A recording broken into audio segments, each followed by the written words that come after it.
नमस्कार मंडळी, तुमचं पुन्हा एकदा एका नव्या व्हिडिओमध्ये स्वागत आहे. मंडळी, सध्या राज्याच्या राजकारणामध्ये वेगवान घडामोडी घडताना आपण बघत आहोत. म्हणजे तुम्ही काही दिवसांपूर्वी ही बातमी बघितली असेल की शरदचंद्र पवार यांचा राष्ट्रवादी काँग्रेस हा गट एनडीए सोबत सहभागी होणार असल्या चर्चा राजकारणामध्ये होत होत्या. त्यात आता काही दिवसांपूर्वी शरद पवार गटाचे नेते जयंत पाटील यांनी राज्याचे मुख्यमंत्री देवेंद्र फडणवीस यांची भेट घेतली.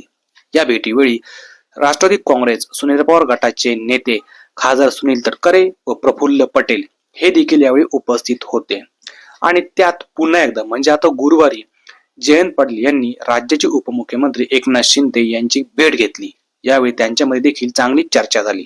मात्र ही चर्चा काय होती अजूनपर्यंत याचा ही काही बातमी सर्वांसमोर आलेली नाही. मात्र या सर्व पार्श्वभूमीनंतर आता ठाकरे गटाचे नेते अंबादास दानवे यांनी आपली पहिली प्रतिक्रिया ही जनतेसमोर दिलेली आहेत. नेमकं अंबादास दानवे काय म्हणाले ही सर्व माहिती आपण या व्हिडिओमध्ये बघणार आहोत. तर अंबादास दानवे असे म्हणाले की शरद पवार यांचा राष्ट्रवादी काँग्रेस हा पक्ष नेहमी भारतीय जनता पक्षासोबत लढत राहिला. मात्र सत्तेच्या एखाद्या छोट्याशा तुकड्यासाठी ते त्यांच्या सोबत जातील असं मला तरी वाटत नाहीत, असं अंबादास दानवे म्हणाले. मात्र सध्या कोणाच्या मनात काय चाललंय हे सध्या आता तरी मी सांगू शकत नाहीत, असं देखील ते म्हणाले.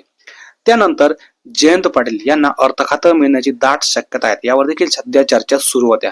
यावर देखील अंबादास दानवे यांनी सांगितलं की जयंत पाटील यांना अर्थ खातं मिळणार की नाहीत हे मुख्यमंत्री देवेंद्र फडणवीस व एकनाथ शिंदे हे अजिबात ठरवू शकत नाहीत. तर त्यांना अर्थ खातं मिळणार की नाहीत हे दिल्लीतून ठरेल, असं देखील टोला त्यांनी मुख्यमंत्र्यांना व उपमुख्यमंत्र्यांना लगावला.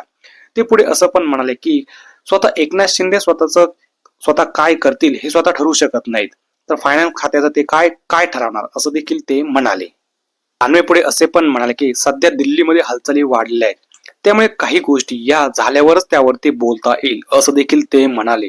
मात्र यात जवळजवळ ज्या काही गोष्टी महाराष्ट्रात व्हायच्या या सर्व गोष्टी दिल्लीतूनच ठरतात, असं देखील ते म्हणाले. त्यामुळे या सर्व पार्श्वभूमीवर आपलं मत काय आहे नक्की आम्हाला सांगा, म्हणजे कमेंटच्या माध्यमातून व्यक्त करा. तुम्हाला काय वाटतं हे पण नक्की सांगा.